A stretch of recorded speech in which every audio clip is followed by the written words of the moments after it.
السلام علیکم ورحمۃ اللہ وبرکاتہ۔ بسم اللہ الرحمن الرحیم۔ لک الحمد یا اللہ والصلاۃ والسلام علیک یا رسول اللہ صلی اللہ علیہ وسلم۔ سامعین بھی احتشام، آج آپ کی خدمت میں ایک اہم بات عرض کرنی ہے، بغور سماعت فرمائیں۔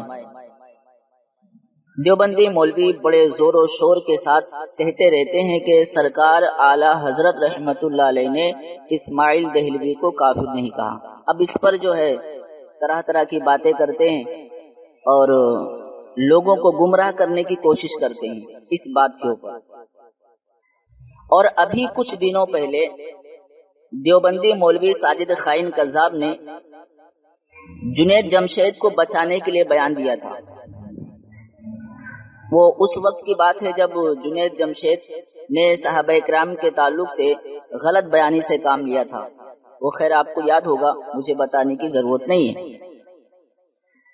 اس جنید جمشید کے بیان پر ساجد خان دیوبندی نے اس کو بچانے کے لیے جواب دیا تھا، اور اپنے جواب میں اس ساجد خان نے کہا تھا کہ اعلیٰ حضرت نے اسماعیل دہلوی کو کافر نہیں کہا۔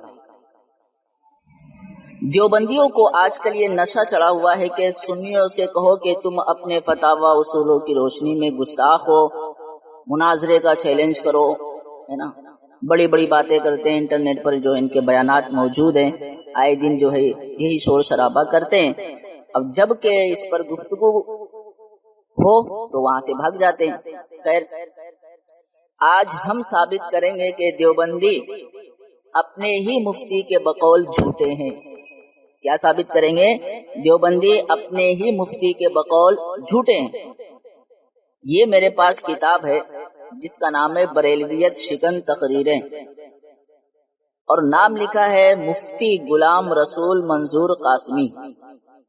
یہ کتاب چھپی ہے دارالکتاب دیوبند سے۔ اس کتاب کے صفحہ نمبر 116 پر لکھا ہے، غور سے سنیں۔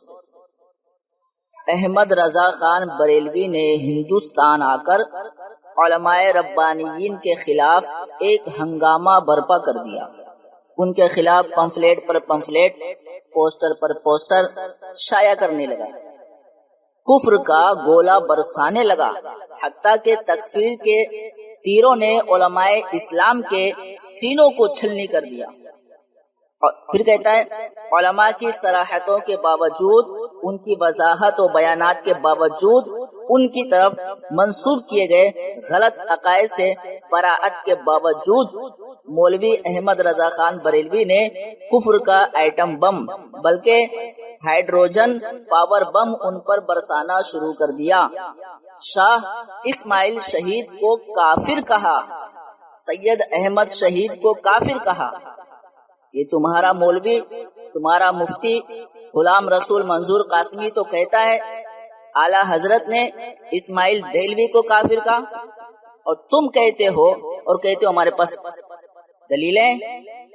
تو اگر تم لوگ دلیلوں کی بنیاد پر کہتے ہو کہ اعلیٰ حضرت نے اسماعیل دہلوی کو کافر نہیں کہا، ٹھیک ہے، اب یہ جو تمہارا مفتی ہے غلام رسول منظور قاسمی، یہ کہتا ہے اعلیٰ حضرت نے اسماعیل شہید کو کافر کہا، تو اس کے پاس کون سی دلیل؟ کس بنیاد پر کہہ رہا ہے؟ یہ تمہارا ہی مولوی ہے نا، تمہارا ہی مفتی ہے نا، تو بتاؤ تم سچے ہو یا یہ سچا ہے؟ اچھا، دونوں میں ایک جھوٹا تو ضرور ہے۔ اب وہ جھوٹا کون ہے یہ فیصلہ تم کو کرنا ہے، اور ہمیں تمہارے جواب کا شدت سے انتظار ہے۔ تمہیں بتانا پڑے گا کہ تم لوگوں میں سچا کون ہے۔ السلام علیکم ورحمۃ اللہ